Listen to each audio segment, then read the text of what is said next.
ഏഴിലൂടേക്കുള്ള ഒരു യാത്രയിൽ കണ്ണിലുടക്കിയ ഒരു കാഴ്ചയാണിത്. കുറച്ചുപേർ ചേർന്ന് വല നിർമ്മിക്കുകയും റോഡ് സൈഡിലിരുന്ന് അത് വിൽക്കുകയും ചെയ്യുന്നു. അങ്ങനെ അവരോട് ചോദിച്ചറിഞ്ഞപ്പോഴാണ് മനസ്സിലായത് അവർ മലയാളികളല്ല. കർണാടകയിൽ നിന്ന് കേരളത്തിലേക്ക് വന്ന് 30 വർഷമായി ഇവിടെ താമസം തുടങ്ങിയിട്ട്. ചിലപ്പോൾ വിശപ്പിന്റെ വിലയാകാം അവർ ഇത്രയും വർഷം കേരളത്തിൽ നിൽക്കാൻ അവരെ പ്രേരിപ്പിച്ചത്.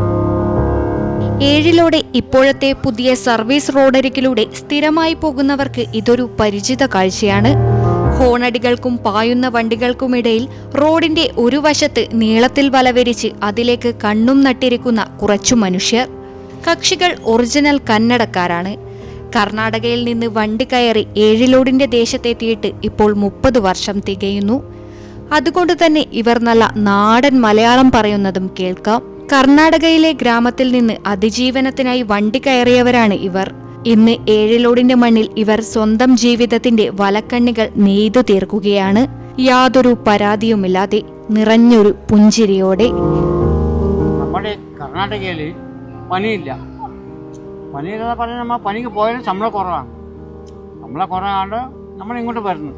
എന്നാൽ നമ്മൾ ഇവിടെ വന്നിട്ട് കേരളത്തിൽ വന്നിട്ട് പണിയെടുക്കും. ഇല്ലെങ്കിൽ ചിലപ്പോൾ നമ്മൾ വല കെട്ടും, ഇല്ലെങ്കിൽ മീൻ പിടിച്ച് പോവും. അതുകൊണ്ട് എങ്ങനെയാലും നമ്മൾ ജീവിക്കും. നമ്മൾ തുടങ്ങിയിട്ട് ഒരു 50 കൊല്ലമായി. 50 കൊല്ലമാകുമ്പോൾ നമ്മൾ ഈ വല കെട്ടുന്ന പണിയാണ്. അപ്പോൾ നമ്മൾ നാട്ടിലുണ്ടാകുമ്പോൾ ഈ വല കെട്ടും, നമ്മൾ മീൻ പിടിക്കാൻ പോകും. അപ്പോൾ ഈ മീൻ പിടിച്ചിട്ട് നമ്മൾ ജീവിക്കും. അവിടെയും നമ്മൾ നാട്ടിലെയും മീൻ വിൽക്കും. പക്ഷെ നമ്മൾ ഒരു 50 രൂപയോ 60 രൂപയോ 100 രൂപയോ വെച്ച് നമ്മൾ കൊടുക്കും കിലോന്. അപ്പോൾ ഈ കേരളത്തിൽ വരുമ്പോൾ കേരളത്തിൽ വന്നിട്ട് നമ്മൾ ഈ വല കെട്ടും. വല കെട്ടിയിട്ട് പിന്നെ ചില ആൾക്കാരെല്ലാം വരും, വില ഉണ്ടോ, ആയിക്കോട്ടെ നമ്മൾ അടുത്ത് വില ഉണ്ട്.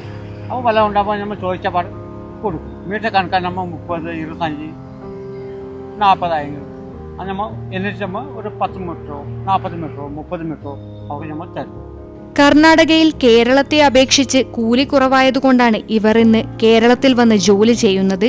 നിലവിൽ 3 കുടുംബങ്ങളാണ് ഇവിടെ താമസിച്ച് ഈ വല നിർമ്മിക്കുന്നത്. കേരളത്തെക്കുറിച്ച് പറയുമ്പോൾ 100 നാവാണിവർക്ക്.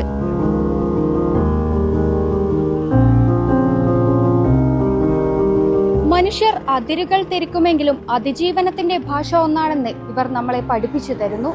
ക്യാമറമാൻ പ്രണവ് പെരുവാമ്പിക്കൊപ്പം അഞ്ജലി ലക്ഷ്മണൻ, നെറ്റ്വർക്ക് ന്യൂസ്.